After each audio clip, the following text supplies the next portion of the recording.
Welcome to the Strategic Veteran, where we chart the course from service to civilian triumph. I'm Adam Peters, a veteran, entrepreneur, and your fellow navigator in the quest for a life of impact and fulfillment. My mission is simple: to empower you with the tools and stories that turn challenge into opportunity.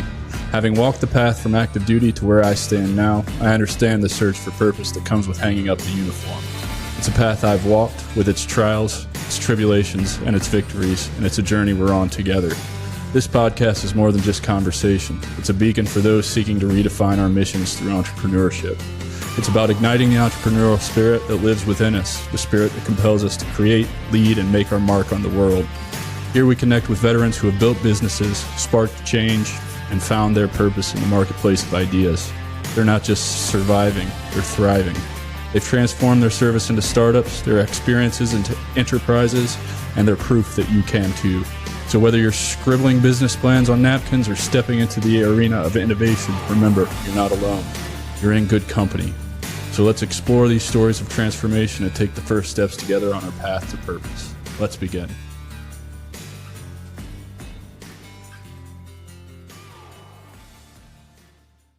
What's up, everybody? Welcome back to the Strategic Veteran. I'm your host, Adam Peters, and today we have the honor of speaking with Derek Keller, a highly decorated combat veteran and distinguished entrepreneur whose journey exemplifies resilience, leadership, and strategic thinking.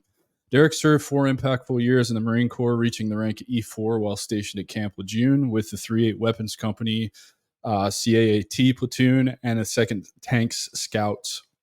His military service included intense and transformative experiences, such as serving in Iraq, where he faced the loss of his comrades and the profound impact of combat. Transitioning from military life, Derek initially found himself feeling lost and broken. However, his resilience led him to a successful career in auto sales, where he rose to the position of vice president. His entrepreneurial spirit then drove him to start his own consulting business, buy and scale a lab, and eventually sell it. Today, Derek continues to coach other businesses, applying his core values of selfless discipline and toughness to help them achieve success. Derek is also the founder of Battlefield Boardroom, a program dedicated to helping military veterans transition effectively into civilian life. His personal journey through trauma and triumphs, combined with his professional accomplishments, make him a beacon of inspiration for veterans and entrepreneurs alike. Join us as we delve into Derek's incredible story, exploring his military service, transition challenges, and the entrepreneurial ventures that have shaped his life. Let's dive in and warmly welcome Mr. Derek Keller, a true embodiment of what it means to be a strategic veteran. Derek, thanks, man, so much for being here. I really appreciate it, and I'm super grateful, brother. Thanks for having me, man. It's definitely a pleasure to be on here. I've heard a lot of good things about this show and a lot of good things about what you're doing. So, well, I love that, man. That means that I'm doing it right. If everybody keeps telling me they're hearing a lot of good things, and this is our. We met briefly before, if I recall, and asked you if you wanted to do the show, and so here we are. So let's just dive in, man. Let's start with where you grew up and kind of what inspired you to join the military, my friend. Oh shoot, man. It's crazy. Most people have like this crazy story of something happening inside of their life where they end up wanting to be a Marine or something like that. But basically, I grew up in Rock Springs, Wyoming, small town. My aunt was actually a Marine. She went to the Marine Corps and she ended up being a MP. Had the dog, sending pictures. It was really cool, and from a young age, that's what I wanted to be. She ended up transitioning over to the Army and being a combat medic, but she was she was a Marine first. So yeah, for sure. So did you just always knew Marine Corps? That's what it was? Because most of the Marines I talk to, it's always like, I want to be a Marine because I saw the guy at a parade in the uniform, and that uniform just did something to me. Right. It's basically kind of like that, but it was just like, the way that my aunt exemplified and explained what the Marines were when she was in, it was just like, that's who I wanted to be. I wanted to be the best of the best. I wanted to be, when people said Marine, they thought a certain standard, right? And that's kind of where I fell at. I was like, I knew that I needed a high level of discipline. My dad was in the Navy. My grandpa was in the Air Force. Everybody. I guess my step grandpa. My dad's grandpa passed away when he was 5, or my dad's dad passed away when he was 5. But step grandpa. So like everybody, like, there was this service, this certain level of service in the family, and it just seemed like that's where I needed to be. Now, growing up in Wyoming, was there any element of just wanting to get out? Like, because there wasn't, because I grew up in Poseyville, Indiana, and we had a brief conversation about being Colts fans and Notre Dame fans, and for me, the options are really like farm or be a teacher or work the local businesses. Nobody really teaches you about entrepreneurship. Nobody, it was expected that you would go to college. However, that was just not, and I hated school. I kept my grades up to play sports. So I just knew I wanted out. And I'm curious, coming from, you're the first person I've talked to from Wyoming, and I've done like 40 of these so far. So that's, first of all, that's really cool. I know there's some really good kept secrets, like Jackson Hole is a big like playground for the rich, but I assume you didn't grow up in Jackson Hole, Wyoming. No, So Southwest Wyoming, and there's a lot better places than Jackson Hole to tourist trap. Um, I'll take your word for it, because I've never been. I've driven through Wyoming twice on my trip from Savannah to Fort Lewis, and then back from Fort Lewis to here in Florida. So that's my experience with Wyoming. I claim to know yeah, nothing about it. yeah, I could definitely show you some places out there, but yeah, there was this sense of like wanting to do something different because everyone grew up and yeah, either ended up on the farm, ended up in the mines, or ended up in the oil field. And I watched the my dad go through like the layoffs of the mine.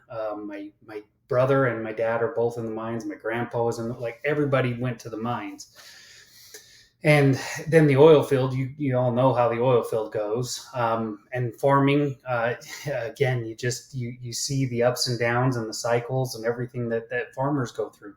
So it was like I wanted something different. I wanted something different for myself. I kind of had this vision for myself of changing the stars of our family. Right. I wanted to do something different.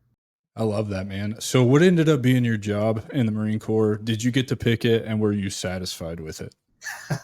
When I went and did the ASVAB and everything like that, the Marine Corps wanted me to do, uh, counter intel and some other stuff, and I really, really like. I thought Marine, and I thought I had to be infantry. I had to be a grunt, right? So I went 03 open when I went in, and then because of the ASVAB scores, they made me go tow. So I was 0352, ended up a tow gunner. Getting in and going to the fleet, I ended up with 3/8 Cat platoon, which is a combined anti-armor platoon. And then from there, I dislocated my shoulder and couldn't deploy to Okinawa with them. So when they went to Okinawa, they left me back and switched me over to Second Tank's Scouts, which Scouts is basically just another Cat platoon. Just we're forward reconnaissance for the tanks, right? Except for we run in Humvees, where Army runs in Bradleys, and they wear some weird cowboy hats and stuff like that. And No, no, no. That's not the infantry guys. That's the Cav Scouts. I want to correct you right there, because there is a giant issue between us. But no, I totally get what you're saying. So in the Marine Corps, it's structured just like a light infantry unit in the Army. You guys have a tow platoon that's anti armor. I assume you had Humvees there as well, right? yep, Yeah, yep, that's a big thing at like Fort Drum, I think, and definitely the 82nd for us. I was never light; I was a Bradley guy, dismount. So Bradley's a really cool piece of equipment, though. So, yeah, and moving on to your deployment, so you were only in for 4 years, but you were in. I assume your deployment was the invasion. Am I correct in that assumption? yep. And We were with RCT 5 and did the initial attack. We breached the border. I was sitting there guiding people across the border because we had a big dust storm with my night vision on the with the thermal sights on the toe. I was guiding people across the border. Then transitioned up and set up the first screen line where we had droves of people just surrendering. mhm.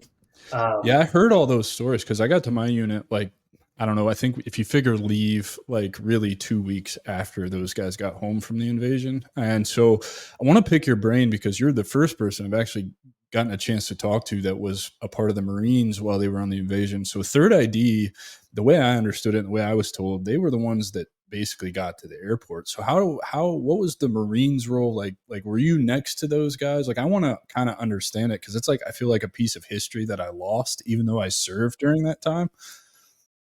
Yeah, so we did the initial, or we were the front of the front. Like, I don't know if you remember the Blue Force trackers they had. Oh yeah, yeah.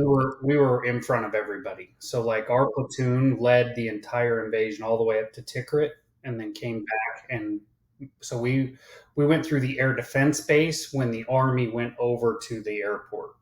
Got it. So did you guys probably part ways maybe at like the Karbala Gap kind of deal? Is that how that went? Or was it even further north than They were that? running behind us, and we had some people sweeping up to the right, some people sweeping up to the left, and then we kind of beelined up through the middle. We went out through Sadar City, but then came up over the top. And I mean, I was there when they were pulling down the statues and doing all that. It was pretty crazy. But Let's then talk about how that deployment shaped you as a young Marine, and I'm sure there's a lot of stuff that you carry with you today that you even probably either use to fuel what you're doing, or you lean on the leadership lessons, or some of the skills you built in dealing with that deployment. And I'm really curious to hear how that deployment shaped you, because I'm used to talking to, no offense to you, but guys with longer careers who did multiple deployments like myself. Maybe I did four. I did three to Iraq and one to Afghanistan. So there's a lot of shaping going on there. But that invasion, I can't speak to it because I wasn't there. I was still basically in high school when all that was going down, and so all I have is the stories of the leaders who were on it, and the embellishments of some of the Joes from when I got to the platoon. So I really do want to get your side of it and hear how that experience shaped you. um, yeah, it was pretty hectic, man. I mean, like when we were going up in the I guess the difference between our deployments between like yours and mine was it was easier for us to identify enemy, right? Where you guys had a lot of guys that were in civilian clothes and a lot of suicide bombers, a lot of IEDs. We didn't have a lot of IEDs and stuff like that.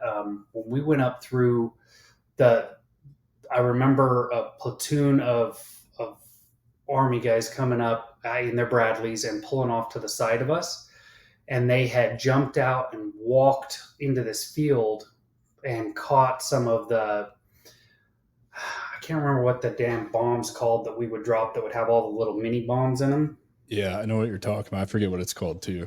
But we watched them get out, and as they come out and circle out around, a couple of them stepped on them things and blew themselves up. So like the experience was a little different because we didn't have the IEDs.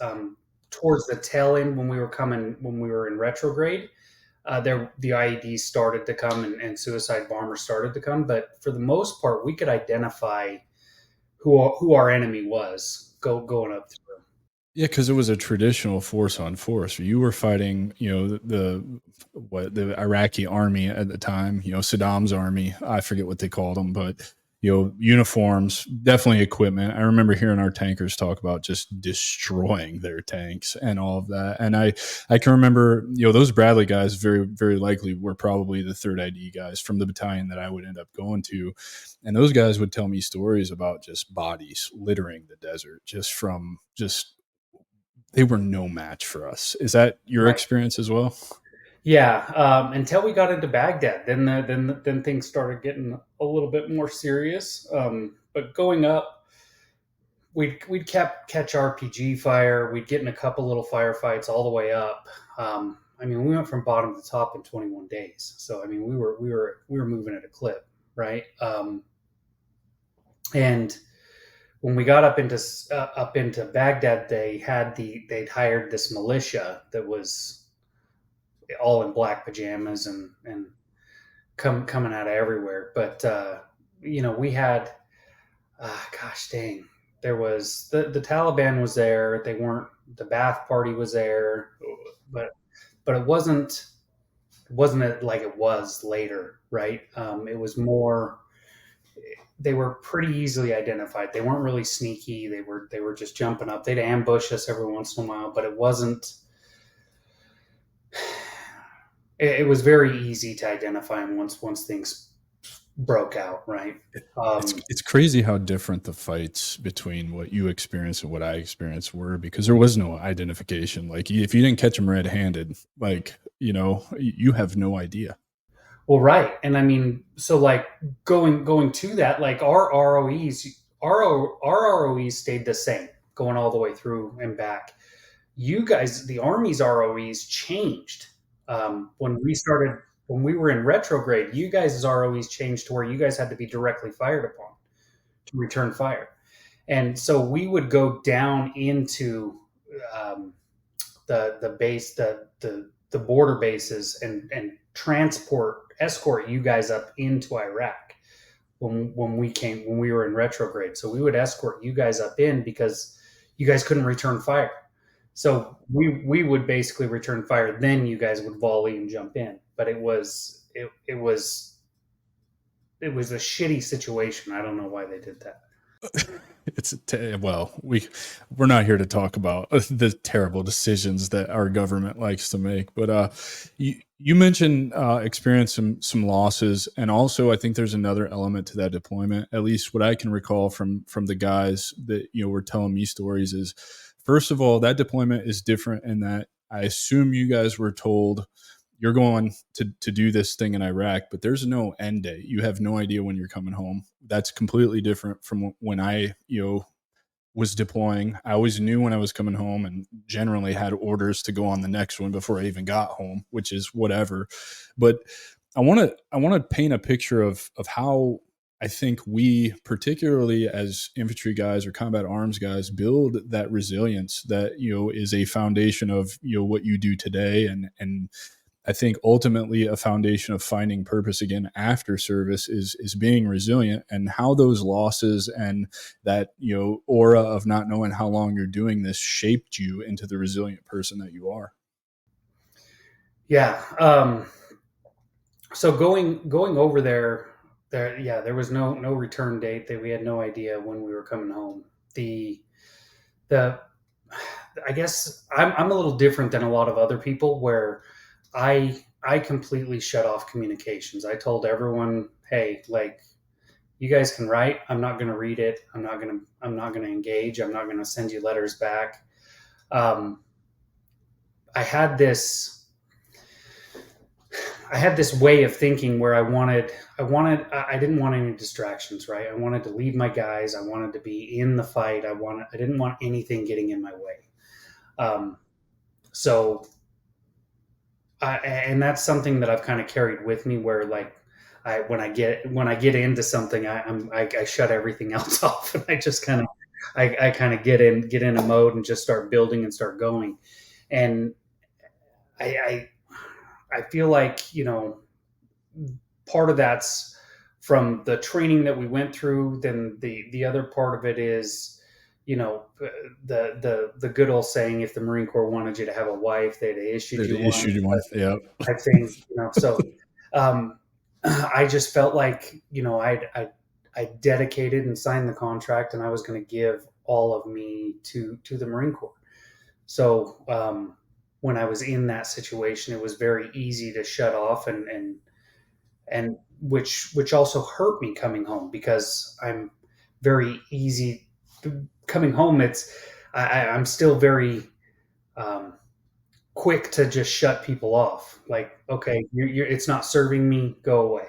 Like, it's not moving in this certain way. Okay, I'm done, go away. Right? Like, so it hurt me in that way, because like with relationships and trying to get through things with my kids, and trying to figure out how to how to really navigate civilian life, you can't just shut people off and go your own way. Right.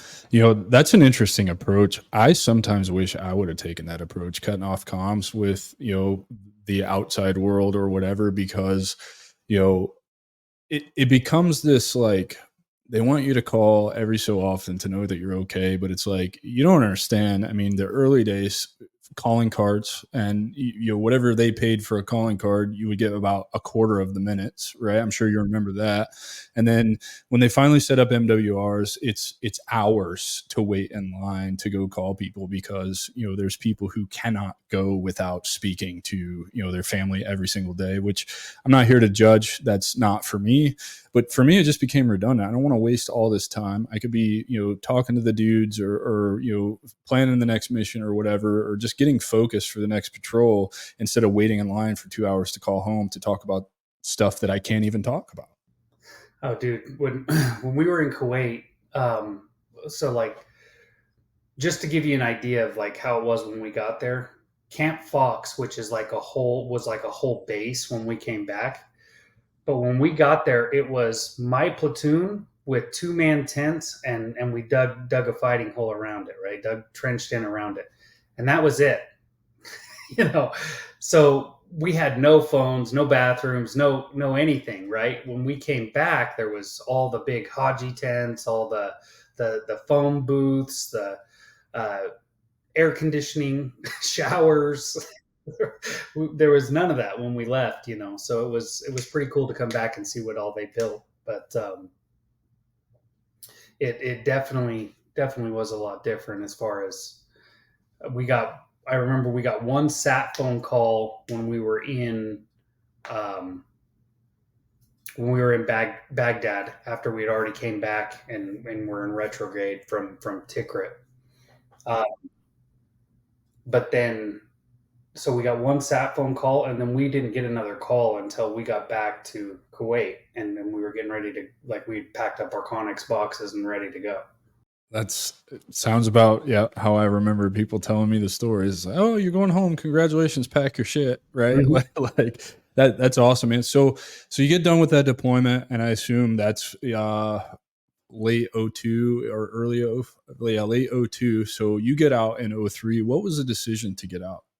So it was late '03 because we did the initial attack March. That's right. My timeline's off. I should know that because I graduated basic training in October of and reported in October of '03. So Yeah, so we came back, and I mean, just getting back, it was there. When we first came back, there was really, it was time to get out, right? We had 6 months of psych evals and stuff like that, and then we get I ended up I ended up barracks NCO because I decided not to reenlist. I guess the reason why I decided not to reenlist was I had a bunch of outside influence of people telling me, what, just come home.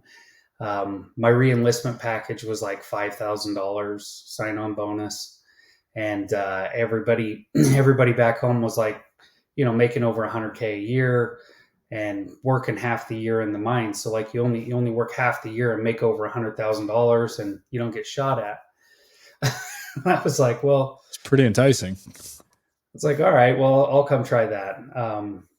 My grandpa actually convinced me to coming down into Vegas for a little while to go be a cop, and I went to the police academy, started going through all that, and got down to, there was like 880 of us. Got all the way down to almost graduating, and then they came back and said my psych evals came back and labeled me PTSD, which put me as a liability, and they couldn't have me on the police force. So I thought, well, going from the Marine Corps to the police force would be a good transition because I'd still have that brotherhood. And then that kind of got blown up. So then it was okay, back to Wyoming. And to get on at the mines, it's a 3-month long hiring process. So um, you kind of start the process, and I was like, well, I was going to go work construction for a little while in between, and one of my buddies came up and said, "Oh, just come try selling cars." And I was like, "You're freaking crazy, man.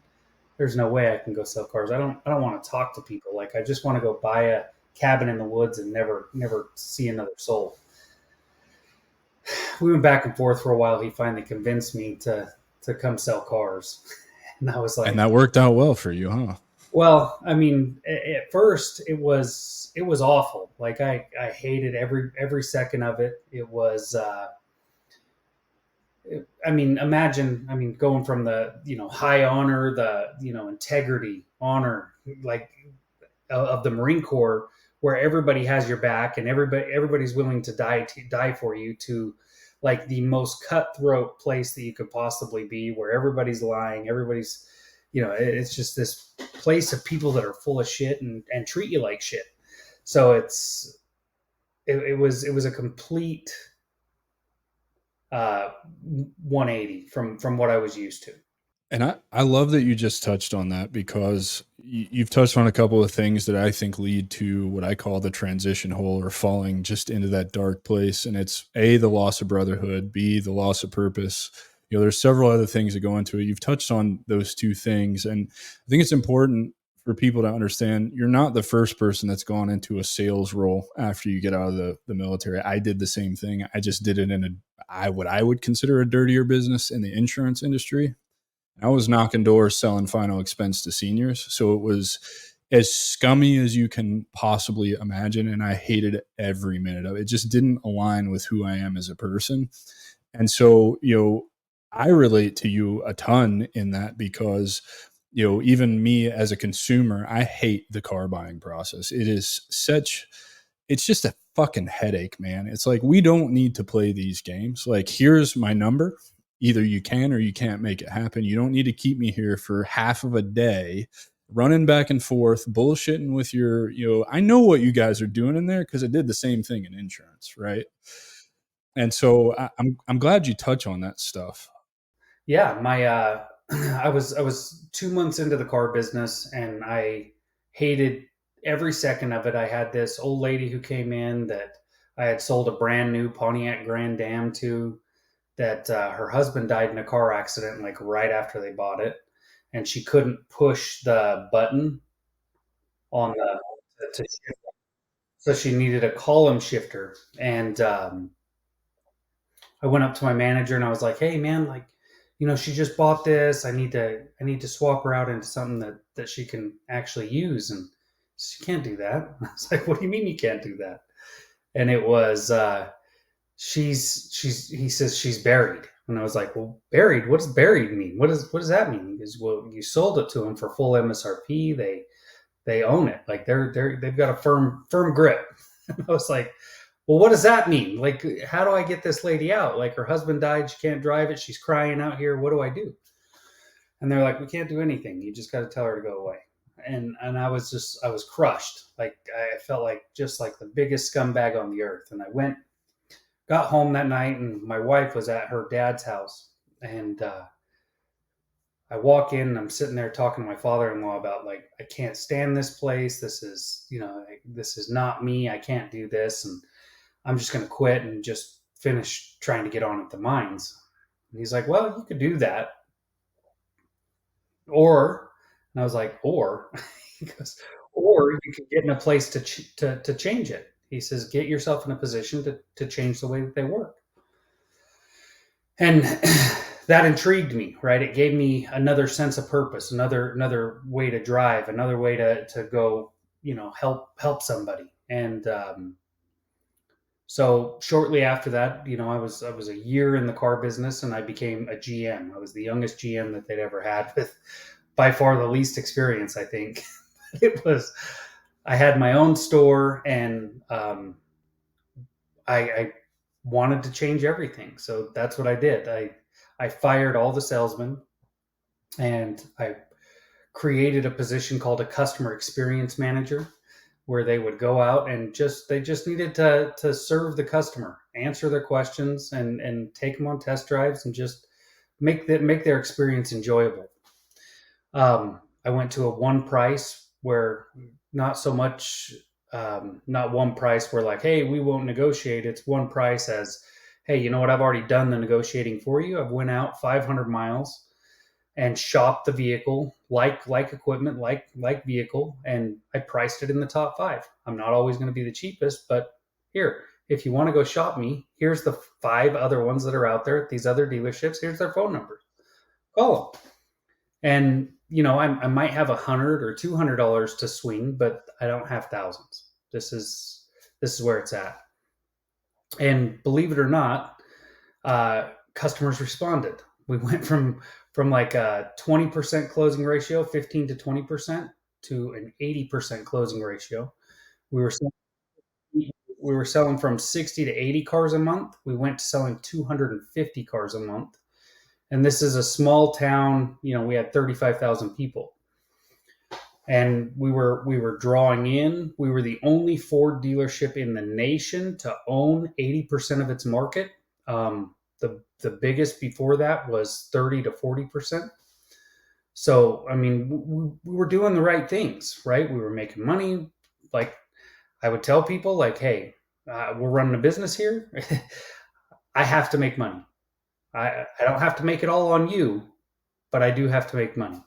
And people understood, right? You were honest, upfront, transparent with them, show them where everything was at. Um, the old go into the finance office and then all of a sudden your payment's higher. Did away with that as well. It was, hey, like, here's your car payment, and then if you want gap, warranty, this other stuff, here it is, right here on the showroom. You're not going to go back there and your payment's going to be higher. Like, this is your payment, this is your total, this is. And it was just a very transparent process where we put the sales managers out on the floor. Everything, we got rid of all the old, the Wizard of Oz behind the curtain where the guy would run back and forth. Got rid of all that. So sales managers were on the floor. We'd show screens. There was nothing to hide. Hey, we're making this much. This is where we're at. And people loved it. They thought it was the greatest thing ever. Yeah, I think it's the greatest thing ever too, because like what I hate is shopping for cars online and then just add at $5,000 to $7,000 to the price that you see on it, because there's all those hidden bullshit fees that they try to get you with. There are people in the industry, Car Edge comes to mind, who make a living off of teaching people how to negotiate their car deals because of all the dirty tricks that you guys, not you particularly, I know you worked hard to change that, and I commend you for that, but just the business as a whole, traditionally, the scams and all that shit that they run. And I was mind blown when I started learning about how to actually negotiate your car deal, and I think it's phenomenal. It sounds like you created the CarMax model before CarMax was actually a thing. Basically. And I mean, the cool thing was is that we had such a huge response that the organization asked me to do it in all the other dealerships. So then I started traveling and opening up other dealerships and adding, and we'd put the process in place, and all the dealerships would just skyrocket. And it started to make you feel accomplished again. It started to make you feel like you had done something. And And you're then, genuinely helping people, right? Like, you're not just taking them for everything that you're worth. And that, you know I want to ask you, you said you fired the entire sales team, and I think I know why you did that. Did you put them on some kind of payroll or some kind of salary after that and do away with commission? I knew that was coming because, I don't have anything against the commission only model, but I think that's what lends itself to the predatory behavior of salesmen, that shitty, scummy, just bullshit, cutthroat environment. Am I right in thinking that? oh, 100%. No matter what, like, and that was kind of the problem. Is I tried to keep some of the salesmen, and it was still that, right. It was still just that constant cutthroat way of doing things, and it just didn't start to bleed into the others. And so it was just like, finally it was, I did a whole offsite hiring process where I put an ad in the paper for customer experience manager, and then interviewed people at a hotel. They didn't even know that they were going to work at a car dealership. And then we did training offsite, then brought them in. Just basically, you guys are out, these guys are in, and it just completely changed everything. Now, while you're doing all of this inside of the dealership, realizing that you need to find purpose, you need to find that camaraderie and the brotherhood that you've lost from the core, what kind of transition issues are you dealing with? Substance abuse, suicidal ideations, thoughts, actions? What kind of stuff plagued you? You also we haven't mentioned this yet, but you are a father of seven. I don't know how many kids you had at the time. I assume a few if you've got that many, because that's a lot of children. But I'm curious, like, how do you reconcile, all of that plus the issues of transitioning and essentially building a business for somebody that's not you? Yeah, man. So basically, I dove straight into the business and let everything else go. Um, I siloed, right? I cut everything else off. I That would come home. 100% focus again. Yeah, I would come home and I'd tell the excuse that probably a lot of guys that listen to this are using right now, which is I'd come home and I'd grab a glass of whiskey, fill it up, kick my feet up, turn on the television, and tell everyone, "Give me a minute. I deserve this. I work hard. I deserve this. I provide for you guys. I deserve this. I need my space. Yada yada yada." Right.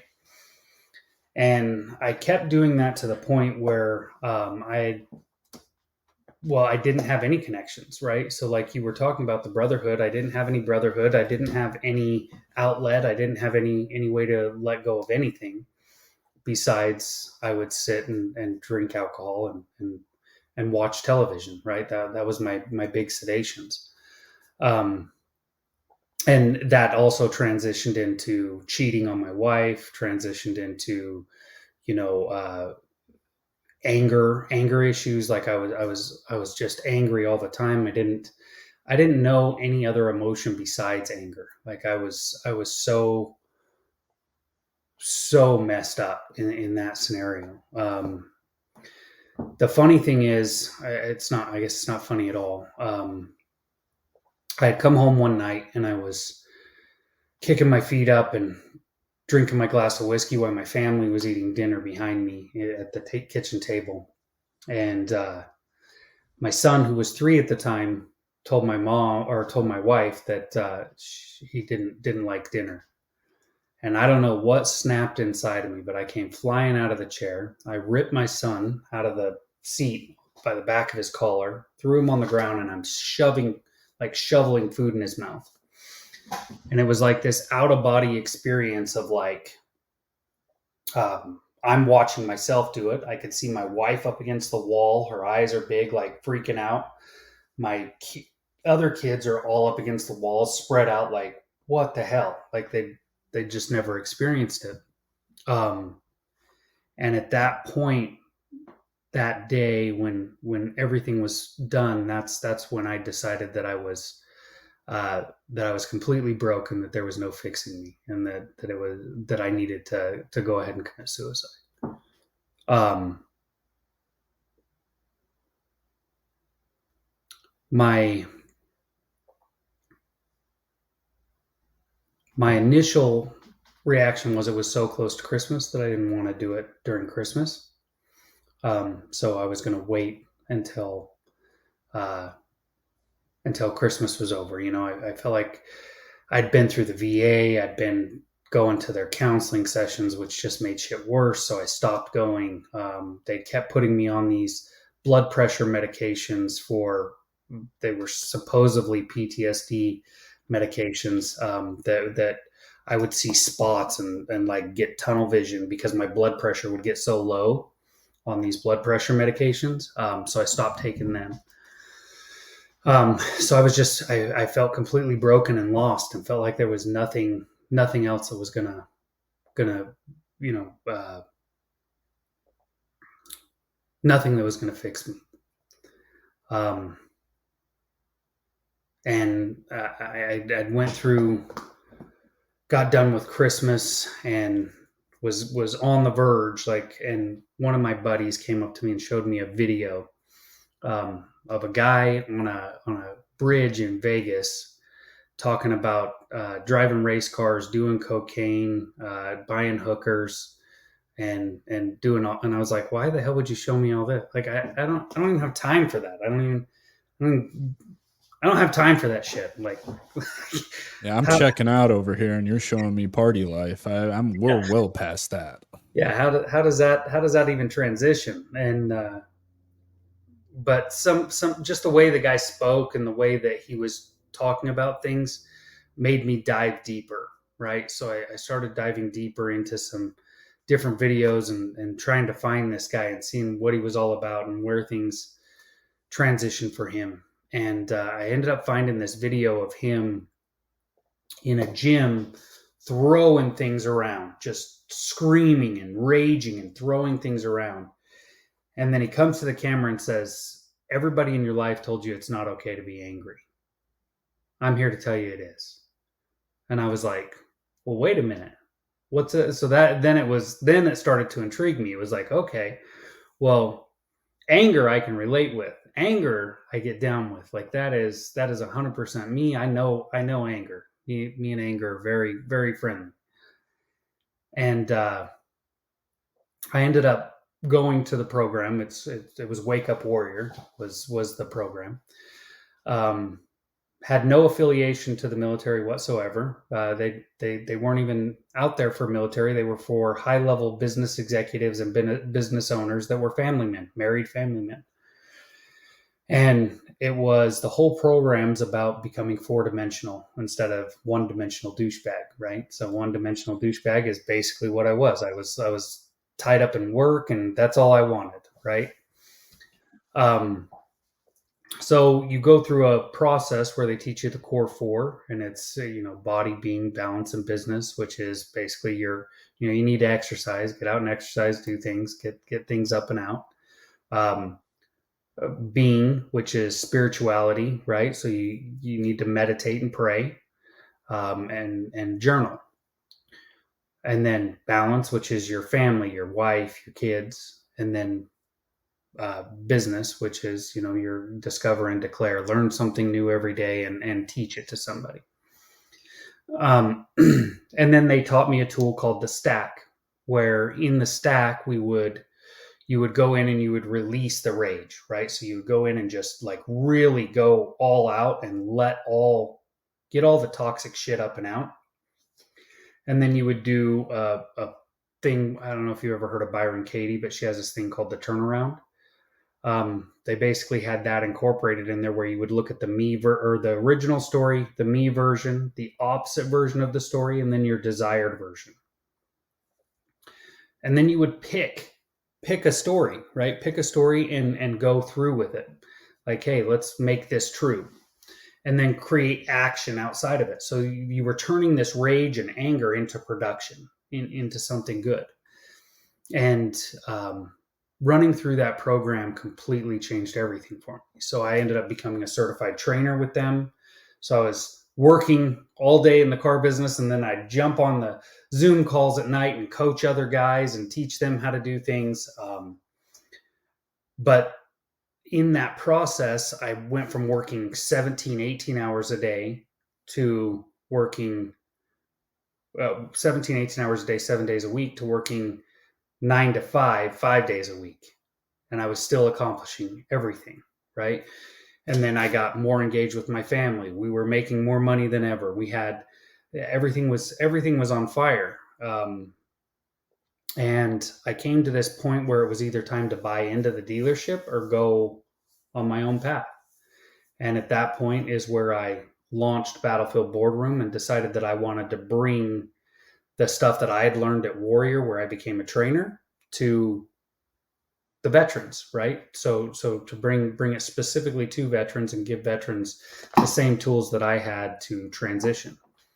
Dude, this brings a smile to my face. Because thank you very much for sharing the vulnerability in your story. It gave me chills, tears in my eyes hearing you talk about the struggles, but then also you touched on a couple of other points that it's just strange because finding out you're a Colts and Notre Dame fan, your grandfather was a running back at Notre Dame. I'm a huge Notre Dame fan. We have a lot more in common than I think either one of us would have ever guessed. But you being shown that video is a lot like a podcaster or a military influencer creator. Sean Ryan is my influence. I found him at my lowest point when he was talking about his psychedelic experience, which then led me to pursue mine, which then kind of gave me tools like you're talking about as well. The whole idea behind this podcast is, I think I don't think I know if I would have seen a show like mine on YouTube when I was drinking whiskey, smoking weed, and feeling sorry for myself and just wallowing in it, it would have changed my life then too. And clearly, I'm not wrong because you found another creator that did the exact same thing for you. The four that you talked about, here we have five: mental, emotional, physical, spiritual, and social.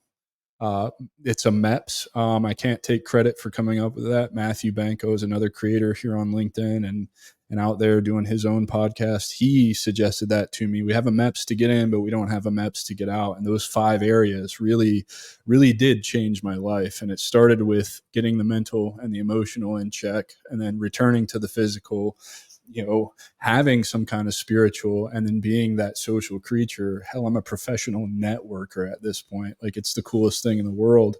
And then, you talked about working a 9 to 5 instead of 17 or 18 hours and still having time to pursue your own thing at the end of it, which is something that everyone can do. And so it's like, brother, we're on the same path here. And it's like, it's really freaking cool to, have only spent about 15 minutes with you until we start doing this recording, and then just find out we have all these similarities.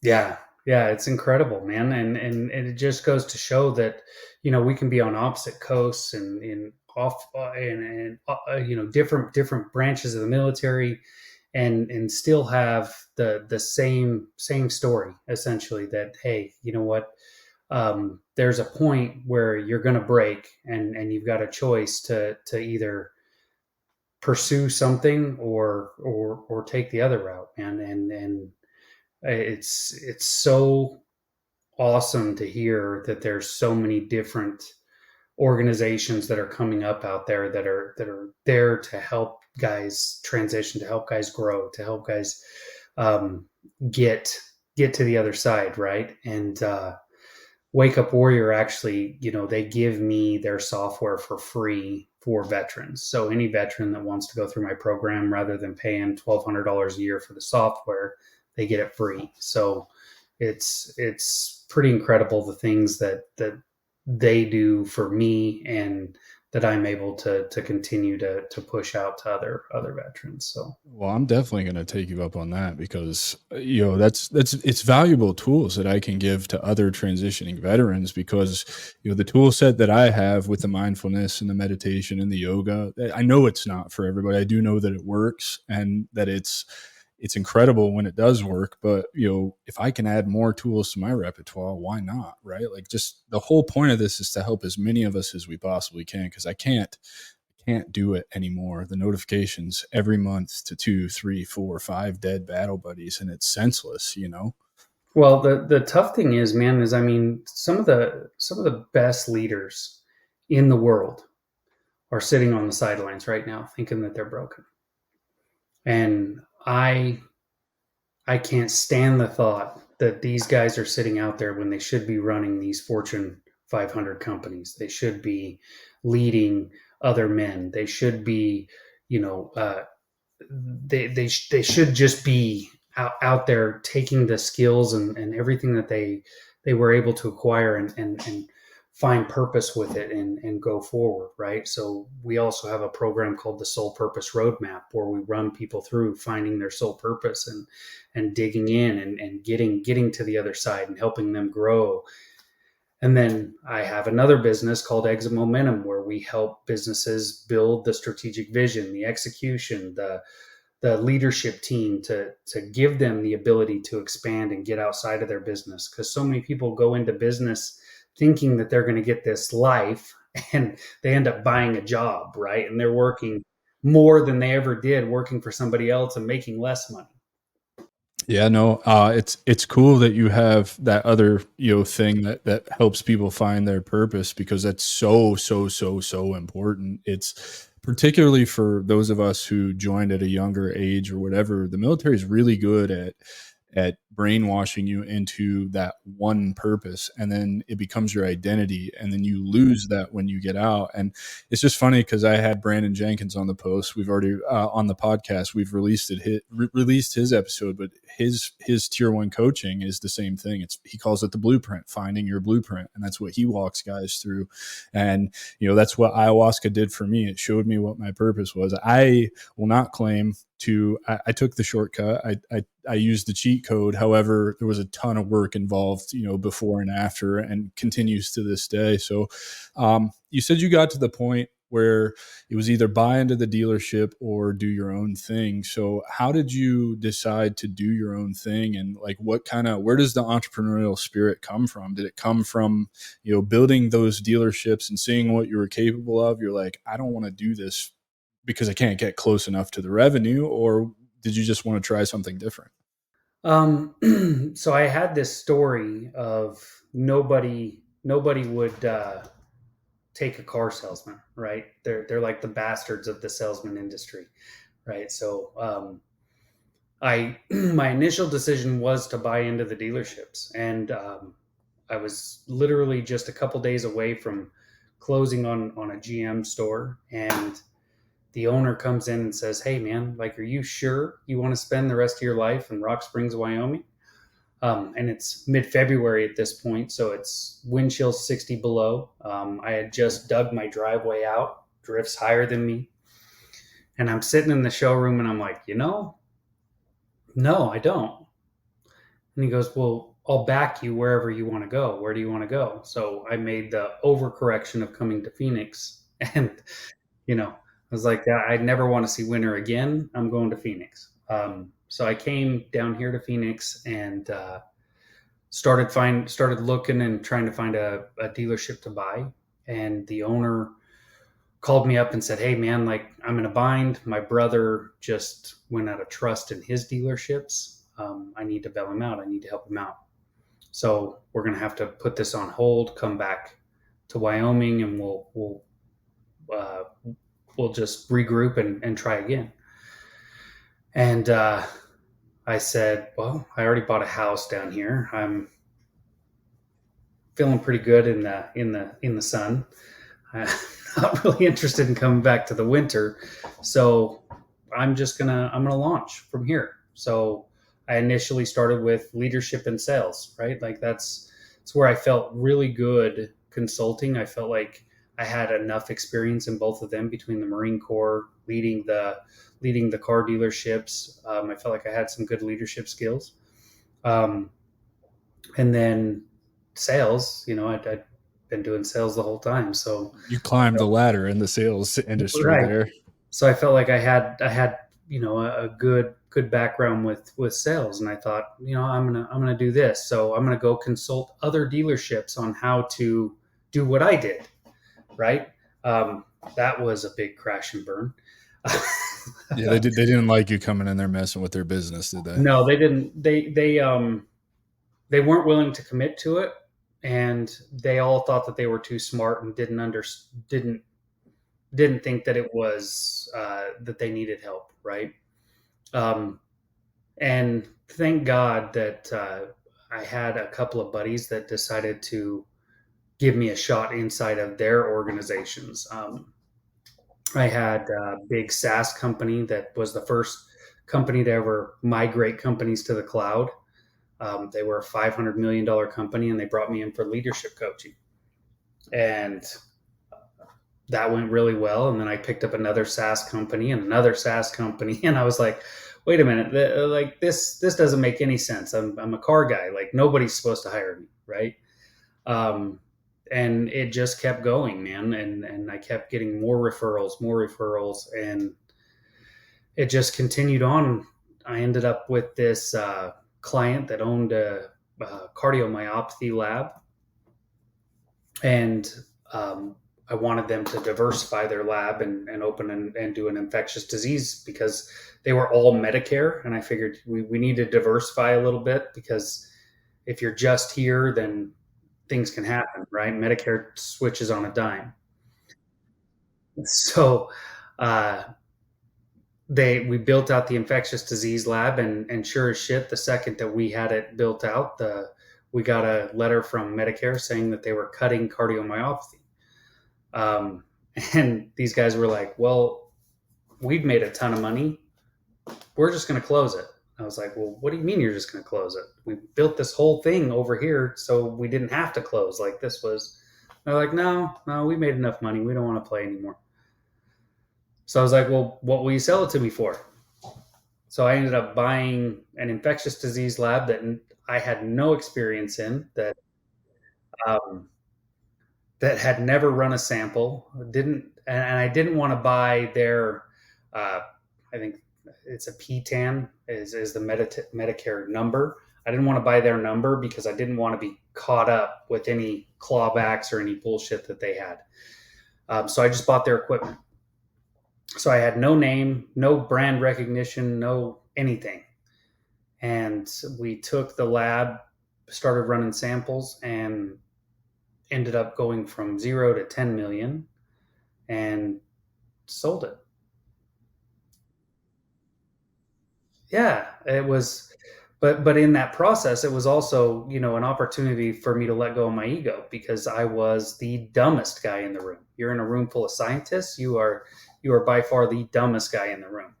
I'm So I'm so glad that you say that because as I embark on my journey building the strategic veteran, the stronghold, working with QRF up as the recruiting director, I constantly find myself the dumbest guy in the room, and it's a pretty cool spot to be in. I would say. Did you feel the same way? Like initially, you probably didn't. You were like, "Holy fuck, I'm not supposed to be here." But then you start spending more time in those rooms or on those calls, and you're like, "No, I'm fucking supposed to be here for sure." I just have to understand that there's a lot for me to learn, and that's okay. yeah, it was really cool because I was able to. I didn't have to have a stranglehold on anything because I couldn't. Right, I had to trust. I had to lean into my people. I had to allow them to grow. I had to teach them what I knew, and be open to them teaching me something. Right, so it was how a leadership team's supposed to operate, and it was probably one of the best things ever for me because as I got into more business operating systems work, and training other businesses on operating systems and really putting the right things in place, it was a good thing to lean back on of like, hey guys, like I had all the ego and I thought that I knew it all, and I built this big organization, and going into this position was probably the best thing ever because it allowed me not only to grow the business, but to also grow the business the right way and not make it a job for me and make it sellable, right? Because so many entrepreneurs buy a business, or open a business, and everything's tied up inside of them, the intellectual capital, the human capital, like everything, the structural, everything is them, so they're the product. You can't sell it if or transition out of it, or if anything happens to you, death, divorce, disability, dysfunction, like any of these things happen to you, then the business goes down and your family suffers, right? So these guys, especially these veterans that are out there building these businesses, they think that they're hard chargers and think that they're doing the right things, but they miss the fact that, hey, everything relies on you, and if something happens to you, your family's fucked.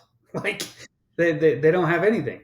Well, and there's a bigger point to that. It's like if it's so reliant on you, it becomes next to impossible to scale because you're only one person and you have limits, right? And so, while I think, and I may be wrong on this, and I'm not afraid to say that, I think it's fine for you to give everything, in the beginning, but keeping in mind eventually it needs to not depend on you, right? Like I'm so early right now with the strategic veteran, everything is me. And it has to be that way. But I'm building with foresight in a way that it won't be on me forever. In fact, the plan is that this thing will operate on its own and I'll have to do, maybe 10 hours a week, in the business. Like that's ideal, right? And so How did you? I assume you learned a ton of lessons, right? You had the ego death. You got put in check by, you know, let me buy this infectious disease testing like lab. I don't know anything. I'm not a physician. I'm not a scientist. Do you, what are your credentials? Do you have a degree? No degree. Do you have any kind of business certifications like Six Sigma, any of that stuff, project management? Nope. I mean, I went through like EOS, Pinnacle, um, scaling up stuff, but I mean, for the most part, it's just hard lessons along the way. And dude, and I'm so glad that you're open and honest about that. And I'm not trying to put you on the spot, but I am kind of trying to put you on the spot because I want other veterans that see this to understand you don't need all the fluff. I mean, yes, it helps, right? But you don't need to. Well, I'm not a project manager. Well, you don't have to fucking be a project manager, but you do have to be willing to get your hands dirty and learn. And there's so much learning. And I think particularly, at least for me, when you start to learn and then you start to see it work, you just constantly want to learn more. And it becomes this fun little game that I play. It really is. Like if I take a meeting with somebody, whether that's through trying to recruit for QRF up or trying to find guests for this or be guests on another podcast or recruit people to the paid community, whatever that looks like, even if I'm not particularly excited by a conversation or the person doesn't really resonate with me, I always take a minute to reflect like, okay, what can I learn from this person? Because there's always something to be learned. I've learned a ton from you just in the 50 minutes we've been doing this. You know what I mean? Well, thanks, man. Yeah, there's definitely. I mean that I've always. I guess that's kind of the same mindset I've always had. Is it doesn't matter who's in the room, doesn't matter how long they've been in the business or been in anything. You can always learn something from them at every turn. There's something to learn from somebody. So you emphasize selfless discipline and toughness as your core values inside of all of your business ventures. And for those listening, the man has got several. He's grown, scaled, built several different businesses to seven figures. I think is Battlefield Boardroom your big one right now? No, Battlefield Boardroom is actually my small one because mostly it is donation. Like I do a lot of donating my time and it's more about purpose. That's like my heart project. That's the one That's the passion project. Is Exit Momentum the moneymaker right now? Yeah, you guys have a beautiful website, by the way. I like that. I like your about me page. I did my homework, man. That's all I'm trying to say. Is like I did my homework, and no, discipline, man. That's the pillar that everything I'm building stands on. It's the one value that I think that you cannot compromise on. And for me, discipline is always there for me. It's never let me down, and it never will. Is that why you chose discipline as one of your core values inside of your companies? Yeah, I mean, I feel like discipline. I mean, it's simply just doing the shit you said you were going to do, right? Like, right? Yeah. I mean, if you could just simply, I mean, imagine for a minute that you just did the shit you said you were going to do. Where would you be? Like, it's amazing what happens when you just simply do the shit you said you were going to do, right? So inside of that, it encompasses accountability. It encompasses everything. So when you start getting people inside of your organization and you're trying to hold each other accountable, you just simply lean back into that. Like, hey, look, we're supposed to do the shit we said we were going to do. You said you were going to do this. Why didn't you get it done? How can I help you get it done? What's in the way of you getting it done, right? And then you just start to build off of that, right? So it really discipline is like the cornerstone of any entrepreneur trying to go somewhere. I love it, man. I absolutely love it. Share an example of how these values help you navigate challenges in your day to day right now. Well, I mean, it's as simple as like the days when you feel like you don't want to do it, right? Like this morning, I there was no way in hell that I felt like getting up and going and working out in 115-degree heat out here in Arizona. I know. I was just in Phoenix last week, and I actually stayed at the Clarendon out there. I'm sure I don't know if you're familiar with it. It's like a famous hotel in Phoenix because they're 420 friendly. But I don't know how you. I just when I was done doing what I had to do, I just camped out in the air conditioning. I was like, I'm not being outside right now. No, thank you. Well, right, but you think about it like when you didn't have a choice, right? Think about when you didn't have a choice. We were in MOP level 4 in Iraq, man. Same fucking thing. Yeah, yeah, And I'm running around the fucking desert, doing whatever because you didn't have a choice. So stop giving yourself the choice to not do it, right? And that's really the big thing inside of everything that you do. If you can just not give yourself the choice to not do it, like it changes everything. sure does. Yep. It's if the choice to not do something is just simply not there, life gets better. It really does. Well, and I What? mean, imagine think about the things that you do for other people, right? How many times have you dropped everything to go help out a friend, to go help out a family member, right? How many times have you dropped your own shit that you needed to get done to go help somebody else out? But how many times have you dropped somebody else's shit to do something for yourself, right? You have to fill from a full. You have to invest and give to other people out of a full cup. If you're constantly operating on empty, you're going to burn out. Man, that's such a good message. I'm glad you pointed that out because I think a lot of times we as business owners and just as people in general, we forget to put ourselves first. And that's been in the last year since my ayahuasca journey. That's been the one thing that I've hung on to is I have to put myself first and be selfish a little bit or a lot bit really and just realize that me being selfish is actually the best thing I can do to help others. Dude, it's what goes right along with selfless, right? You have to be selfish to be selfless. Like so many people are you get all these righteous Bible thumpers that say that you can't go make money, you can't do these things. Well, guess what? Your church is making money, right? How's your church functioning? They're making money. We're making money, and I can tell you that I can help a lot more people with $1 million than I can with $1, right? So it's what you do with the money that you make that makes a difference, right? For sure. I like to It's look at money as just a byproduct of helping people. Like if you put enough good into the world, the byproduct of that is monetary rewards so that you can help more people. Oh, I love it, man. I love it. What's been one of your biggest challenges you've overcome in building all of your businesses? oh, I mean, definitely the biggest challenge was my ego, but I mean, Dude, and that's a perfect answer because I actually think I was just talking to my team today. I want to create a t-shirt. My favorite saying, I don't know that I coined it, but it's get out of your own way. Getting out of your own way. And that's become my slogan. So it's just going to be a t-shirt that says get out of your own way because I think it's such a perfect message. It'll stop people like, what does that shirt even mean? Right. But like you're saying, your own ego, that's you getting out of your way. yeah, 100%. And then I guess the mindset shift, right? Of being this employee to being an entrepreneur, which I guess was something that we were talking about prior to the call that I stopped myself on. My wife, my wife had this huge blockage of like, hey, you got a paycheck every month coming from these guys. Like, it's consistent. It's there. It's guaranteed is how she felt.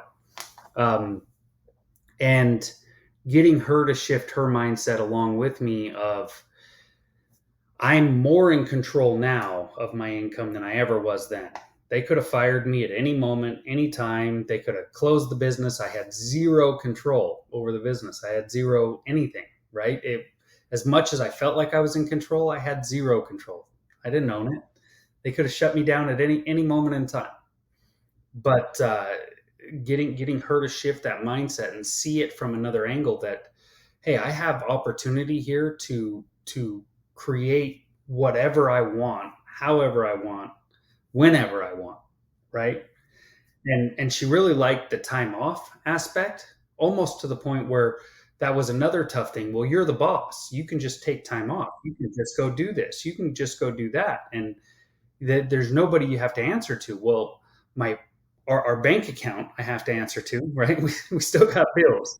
So I can't just burn a customer and tell them, go to hell because you want to go on vacation. Like we need to still be strategic and plan a vacation and do things that way. You can just do it more frequently when you're the boss. That's just it. You're in charge of your own time. And it's funny that you bring that up, that story with your wife, because I also, another similarity, but when I first got out of the army, I was looking for work before college started and all of that. I actually interviewed with Toyota, and I was one of like 50 to get the job as a salesman. And I had a couple of VA appointments that I had to go to at the same time training was going to start. And they flat out told me, like, no, we're not going to make accommodations for you. And I was like, well, I don't want to work for a company that's not going to let me, go get some medical care that I'm entitled to because I did something that 1% of the population will do. You know what I mean? And it speaks to what you just said. It's like, I control my own time. And yes, I'm accountable to myself. I'm not accountable to anybody else. So that does come with a load more responsibility, and that you now have enough rope to hang yourself, and you can hang yourself real fucking quick. You know what I mean? And I'm learning. I won't say I'm learning a hard lesson because I did work while I was on my trip for the last 10 days, but I could have done more work that I wouldn't have had to deal with this morning and felt a little overwhelmed. However, I got caught up. It's fine, but that's just part of it. Like, you have to understand that when you're in charge of yourself, that's exactly what it means. Like, you are the boss. So every decision that you make is going to affect you in some way, negatively or positively. Oh, so good, man. So good. Wrapping it up here, my man. Based on your experiences, what advice would you give to veterans who are transitioning out? Oh man. Don't stay stagnant. Don't find yourself in a hole of which it's an easy hole to be in, because the whole time we're in, that's the alcohol hole of the easy thing to get your hands on. But I think that I don't get lost in not having purpose, because we come home and you got this high speed and everything happening, and everybody having a mission for you to go on. Create your own mission, right? Find a mission and create your own mission, and go attack it like you did in the military.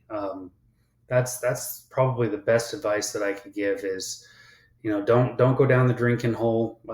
I haven't drank in 7 years, not because I did a bunch of stupid shit, which I did. I call it a bottle of bad decisions now.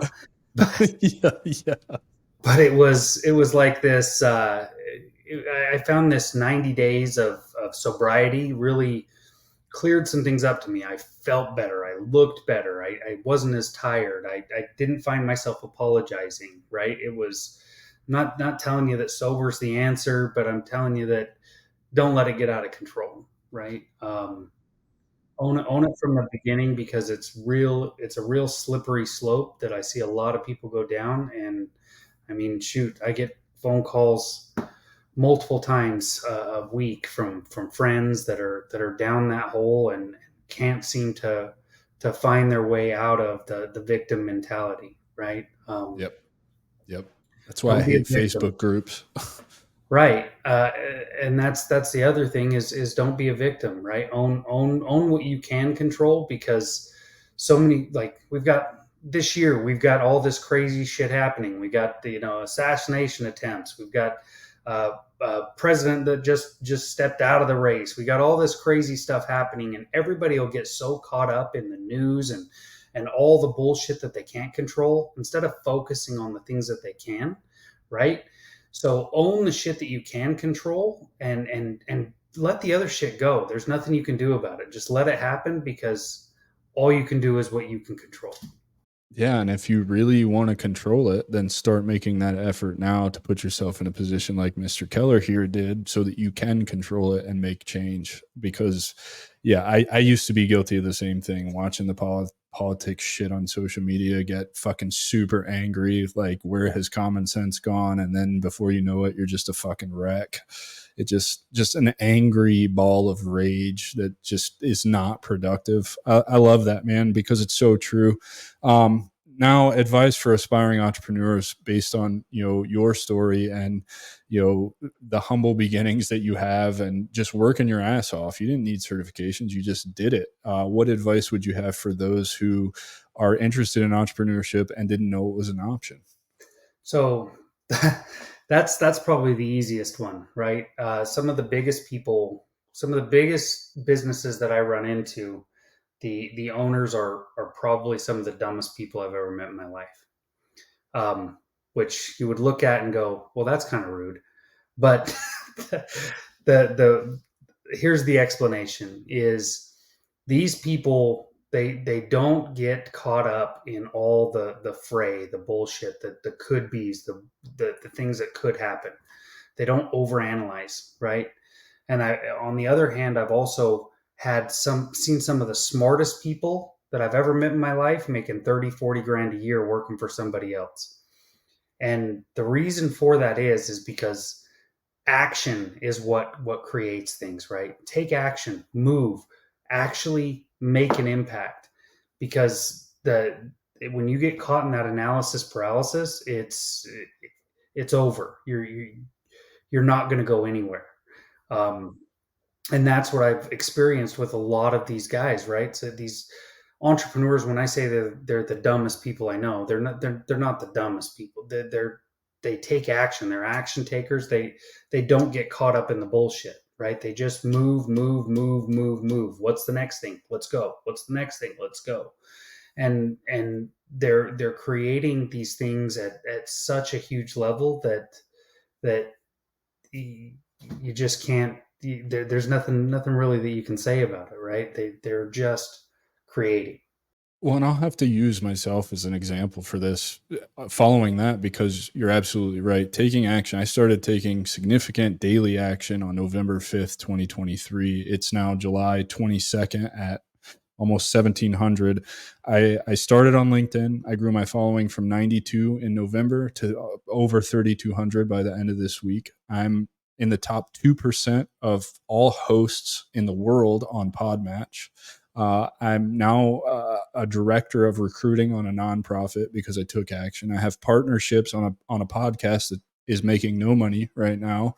I have an opportunity to switch to an exclusive podcast host that's happening next month when that episode comes out and all of that, which will then. It's just been an amazing ride, just taking action, and it's like I get excited every day to get up and see what action I take leads to where now. And it's just so cool to see this whole process unfold. And believe me, you won't know what the fuck you're doing ever. You're just never going to know what you're doing ever again. But I promise you, just taking action will inform decisions that lead you down the right path. Is that something that you can agree with? Oh, 100%, man. I mean, so many people get caught up in, this is where I'm at and this is where I'm going. Or they don't even look at where they're at, right? They just, oh, this is where I want to go. And then they see the chasm between and they get so lost in the chasm that they don't take any action. And the best thing that you can do is just figure out the one simple thing that you can do to get started, and the rest will just start happening, It right? does. It does. Just I'm so start. glad to have somebody else echo that too, because I can say it till I'm blue in the face, but hearing somebody else say exactly what I'm saying, hopefully it carries some more weight because it's genuinely true. I didn't know what I was doing. I started on LinkedIn posting bullshit, throwing shit at a wall, seeing what would stick. People would DM me, they would want to book a meeting. I would learn from them. I would be asked to join communities. I would learn even more. I would implement things that I was learning, and then boom, before you know it, here we are having a conversation. So cool. Tell everybody where they can find you, how they can hook up with you if they're interested in any of your coaching services, all that good stuff. Yeah, you can email me at Derek, DERIC, at exitmomentum.com or battlefieldboardroom.com. You can go to either one of them websites and find me on them and contact me there. But I mean, shoot, you could even shoot me a text or call my phone, 307-371-3683. I'm always down to help out in any way I can. I love it, brother. What are some of the major goals and aspirations in the next few years for you and your companies and all that good stuff? Are you just kind of riding the wave, going to see where it goes? No, well, you can't just ride the wave. You definitely got to have that homing beat, right? With Exit Momentum, we're looking at being one of the top 5 implementers out there for business operating systems. We want to crush EOS because I think it's a joke. But that's definitely our big thing that we're chasing with Exit Momentum. Then on the Battlefield Boardroom side, I've got a couple of big things coming. I've joined forces with the AFF, the Allied Forces Foundation. We went over to Scotland. We're going to do a lot of big things where we're able to give these veterans a framework to operate from. Not just go out and go on a hike and connect with people, but once you do that, then you get to come home and have some tools to take home. So we're going to incorporate Battlefield Boardroom with the AFF. I've got the FAM project and HOA.com out here that are, helping put our services out there and help some of the local veterans around here. So we're really just trying to grow, man. I love it, brother. Ladies and gentlemen, I give you Mr. Derek Keller. Please help me get this podcast to 1 million downloads before I turn 40 on May 9th, 2025. I want to get this in front of as many veterans as possible. Also, if you're interested in being a part of the crisis response team for QRF Up to help fellow veterans and first responders in crisis, keep them out of jail and from taking their own lives, reach out to me. I'll be glad to provide you all the information I have with that and get you on a part of that team. Again, Mr. Derek Keller, thank you so much for being here, brother. I really appreciate it. Thank you, man. I appreciate you having me. Yeah, brother. Take care, everybody. We'll see you next week. That's our show, and I'm truly thankful you've joined us at the Strategic Veteran. If our conversation today sparked curiosity or if you're ready to elevate your game, I'm here to help. Visit thestrategicveteran.com for exclusive show notes and resources or to book a coaching session directly with me. Take a moment to subscribe to our podcast and share your review. Your support makes all the difference. For more insights and daily strategies, let's connect on LinkedIn and keep the conversation going. Remember, this isn't just a podcast, it's your strategic advantage in action. Until our next rendezvous, stay bold and continue the mission.